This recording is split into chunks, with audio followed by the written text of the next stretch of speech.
Hola, bienvenidos a Esquina Literaria. Soy Yolanda Miranda y les estoy compartiendo la lectura de este libro de Yuval Noah Harari, De animales a dioses, breve historia de la humanidad. Espero que les esté gustando. Recuerden que ya casi lo vamos a terminar. Estamos en el capítulo número 18 que se llama Una revolución permanente y el día de hoy vamos a leer Época moderna. Aunque todos estos sapiens se han hecho cada vez más impermeables a los caprichos de la naturaleza, se han visto sometidos cada vez más a los dictados de la industria y el gobierno modernos. La revolución industrial abrió el camino a una larga cola de experimentos de ingeniería social y a una serie todavía más larga de cambios no premeditados en la vida cotidiana y en la mentalidad humana. Un ejemplo entre muchos es la sustitución de los ritmos de la agricultura tradicional por el horario uniforme y preciso de la industria. La agricultura tradicional dependía de los ciclos de tiempo natural y el crecimiento orgánico. La mayoría de las sociedades eran incapaces de efectuar mediciones precisas del tiempo y tampoco estaban demasiado interesadas en hacerlo. El mundo se ocupaba de sus quehaceres sin relojes ni horarios, sometido únicamente a los movimientos del sol y a los ciclos de crecimiento de las plantas. No había una jornada laboral uniforme y todas las rutinas cambiaban drásticamente de una estación a la siguiente.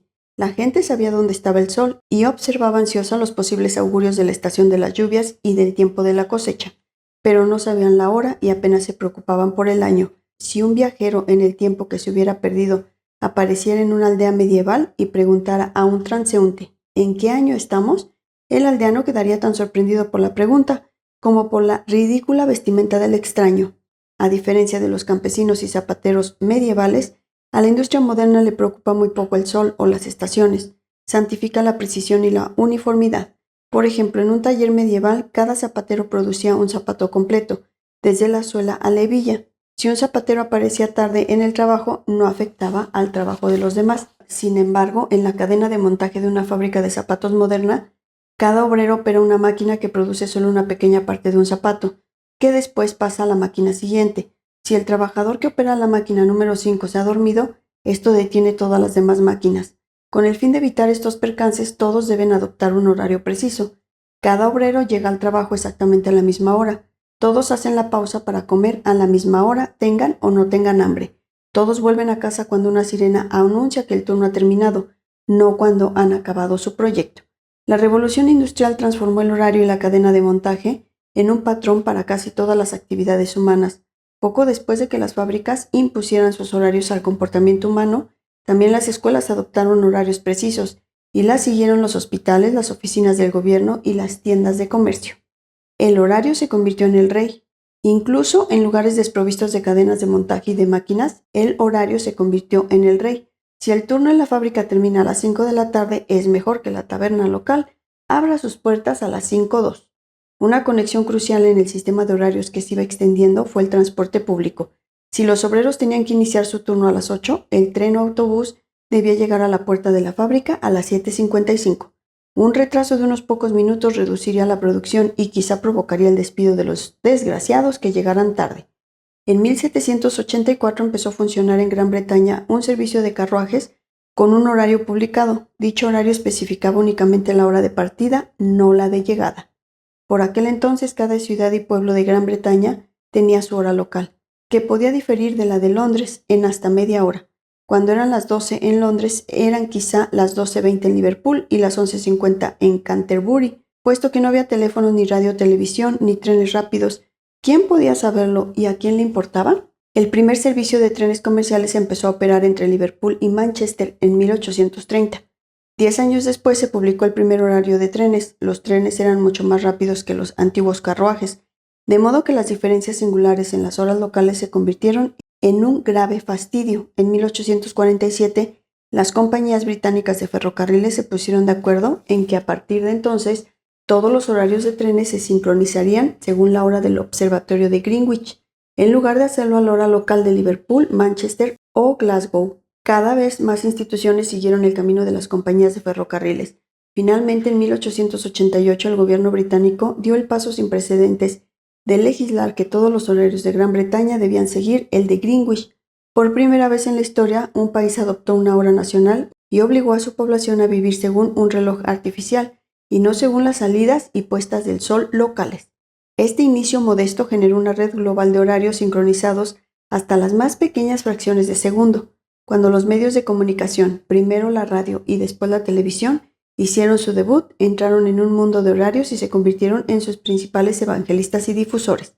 Entre las primeras cosas que las emisoras de radio transmitían figuraban las señales horarias, pitidos que permitían a los poblados alejados y a los buques en alta mar poner en hora sus relojes. Posteriormente, las emisoras de radio adoptaron la costumbre de emitir las noticias cada hora. En la actualidad, lo primero que se oye en cualquier noticiario, más importante incluso que el estallido de una guerra, es la hora. Durante la Segunda Guerra Mundial, las noticias de la BBC se emitían a la Europa ocupada por los nazis.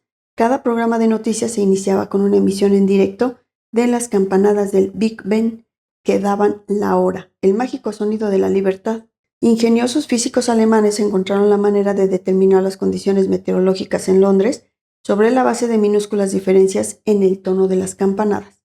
Dicha información ofrecía una valiosa ayuda al Luftwaffe. Cuando el servicio secreto lo descubrió, sustituyeron la emisión en directo por un registro del sonido del famoso reloj. Con el fin de operar la red de horarios se hicieron ubicuos los relojes portátiles baratos pero precisos. En las ciudades asirias, sasánidas o incas pudieron haber existido al menos algunos relojes de sol. En las ciudades medievales europeas había por lo general un único reloj, una máquina gigantesca montada sobre una torre elevada en la plaza del pueblo. Era notorio que estos relojes de las torres eran inexactos, pero puesto que no había en el pueblo otros relojes que los contradijeran, apenas suponía ninguna diferencia. Hoy en día, una única familia rica tiene generalmente más relojes en casa que todo un país medieval. Se puede saber la hora mirando el reloj de pulsera, consultando el Android, echando un vistazo al reloj despertador junto a la cama, observando el reloj de la pared de la cocina, mirando el microondas, dirigiendo una mirada al televisor o al reproductor de DVD, u observando con el rabillo del ojo la barra de tareas del ordenador. Hay que hacer un esfuerzo consciente para no saber qué hora es. Una persona normal consulta estos relojes varias decenas de veces al día, porque casi todo lo que hacemos tiene que hacerse a su hora.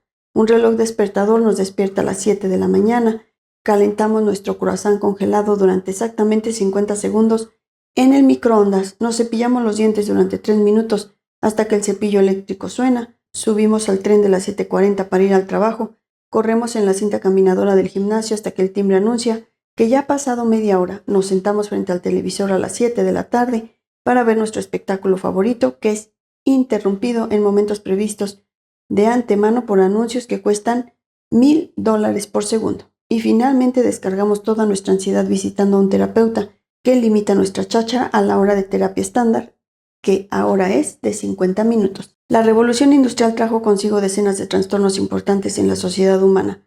Adaptarse al tiempo industrial es solo uno de ellos. Otros ejemplos notables incluyen la urbanización, la desaparición del campesinado, la aparición y el aumento del proletariado industrial, la atribución de poder a la persona común, la democratización, la cultura juvenil y la desintegración del patriarcado.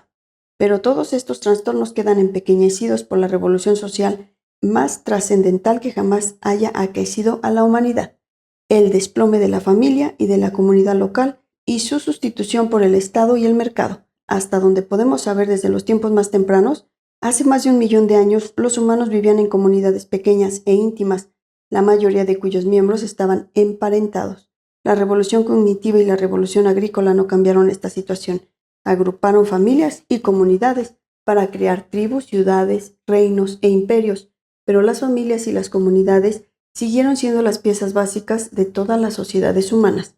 La revolución industrial, en cambio, consiguió en poco menos de 2 siglos desmenuzar estas piezas en átomos y la mayor parte de las funciones tradicionales de las familias y las comunidades quedaron en manos de los estados y los mercados. Espero que les haya parecido interesante la lectura del día de hoy de este libro de Animales a Dioses, breve historia de la humanidad, de Yuval Noah Harari.